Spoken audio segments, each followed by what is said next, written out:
Several years ago, when the Movie Pass came out, movie buffs all over the United States were excited. You know, this was a way to save money, go see as many movies as you want, never miss a thing, and again, you're saving a lot of money in the process. Instead of spending thousands of dollars on movie tickets, you might only spend a couple hundred on this Movie Pass, and then you've got an all-access pass to any movie, any theater that subscribes to this that you wanted. Unfortunately, a lot of consumers has found out that that may not actually be the case with these movie passes. And joining me now to talk about this is Scott Hardy from TopClassActions.com. So Scott, we got a new class action right now against Movie Pass from users who say that Movie Pass is actually not letting them go see any of the movies in any of the theaters that they want, which is exactly what they had advertised they would have been able to do. So tell us what's happening. Exactly. When MoviePass came out, me, just like you and a lot of other people out there, thought this was a super cool way to go ahead and buy your annual pass or buy your monthly pass and just go and see as many movies as you want. It was advertised like that. So you would think if you bought this monthly pass, then you can go and see whatever movie you want, whenever you want, no problem, no questions asked. But as it's continued to progress, they've put more and more regulations on and rules on when you can go see a movie, what movies actually qualify for the Movie Pass, and they keep taking away more rights for their actual buyers of this Movie Pass. So originally, you could go and see a movie and go see it as much as you wanted if you really liked it. Something like an Avengers movie, people went back and saw that multiple times. Well, then they came back and said, no, sorry, you could only see it once, but please go and see it once. Then they started restricting the movie times. And so even though it might be showing in 3 or 4 theaters at your local movie theater right there, you'd show up and they would say, I'm sorry, the Movie Pass screenings are sold out. And you can say, but it's actually showing on 3 separate screens at this movie theater. The Movie Pass, those seats are all unavailable. Sorry, can't help you there. And now they've also changed, added some additional regulations where if it's a big blockbuster, like a new Avengers movie that's coming out soon, and a lot of us can't wait, at least if you're a huge nerd like myself, then that one you might not be able to see until weeks later because they want to sell all of the premium seats to the people that don't have a Movie Pass. So the Movie Pass users have just gotten their rights to see these movies more and more restrictive. I mean, it just reminds me of, trying to use your frequent flyer miles. You rack up all these miles thinking you can fly wherever you want in the world, and then you try to use them, and the airline goes, no, no, no. And you have the same thing with Movie Pass. People are sitting there paying for this Movie Pass thinking they can go to the theater and watch a movie, and the movie theaters go, oh, yeah, you can only see it in off-peak times in movies that you don't actually want to see, and if you're the only one in the theater.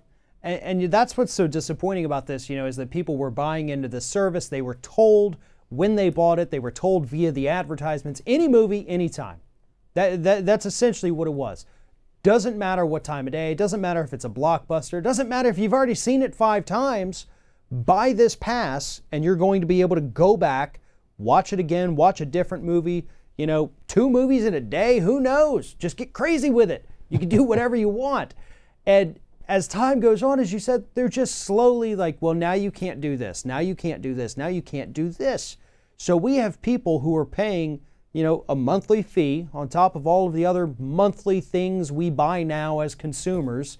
We get hit with music subscriptions. We get hit with our, individual HBOs or Showtimes or whatever it is, and Hulu's and Netflix and now Movie Pass and like so many other things. They're just slowly like, okay, well, we're going to take away some of your benefits. We're not going to change how much you pay, which is the biggest problem, but you're still going to pay this premium fee to us. You're going to get fewer benefits, and then probably 6 months from now, those benefits might even go down. But don't worry, because maybe our fees are going to go up. So you're just kind of getting it doubly here. This is awful.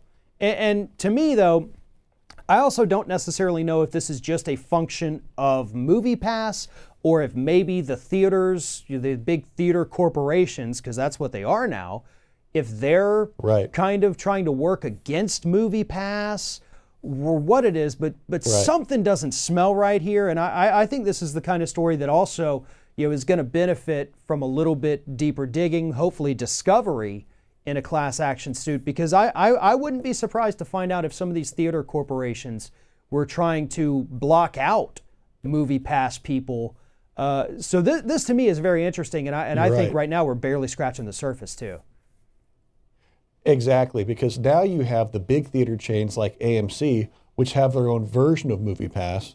So the AMC Gold VIP Pass, so you can buy that and you can see unlimited movies at AMC theaters. So it's a direct competitor to MoviePass, and I think that's what the people who actually founded the company weren't necessarily planning on, is that people would flock to this, start going to movies more, and then the big theaters, like you said, like AMC, they went, man, this is great. Well, we don't need this MoviePass, guys. We'll just start our own version, because everybody has their local movie theater they love anyways. And you go to the AMC version, and I believe that they don't have those restrictions. 3D movies, IMAX movies, go and see it as much as you want. You can, it's a lot more available, and it's hard to be a third party like MoviePass and try to break your way into an established chain like an AMC or a Regal, who will just, if it's a great product, just roll out their own version, just like Amazon does for all of their top-selling products. You got your Amazon Basics. Why go ahead and go to a third party? Just stick with the brand you know and you love. Yeah. So again, this is something I look forward to following this, because again, personally, just looking at this, knowing histories of corporations, things like that, there's definitely a lot more to this, and hopefully we will find that out. But in the meantime, anybody looking for more information about this, follow the link in the description of this video. Head over to topclassactions.com, and while you're there, make sure you sign up for their newsletter. Every Tuesday, get the information that matters most to American consumers.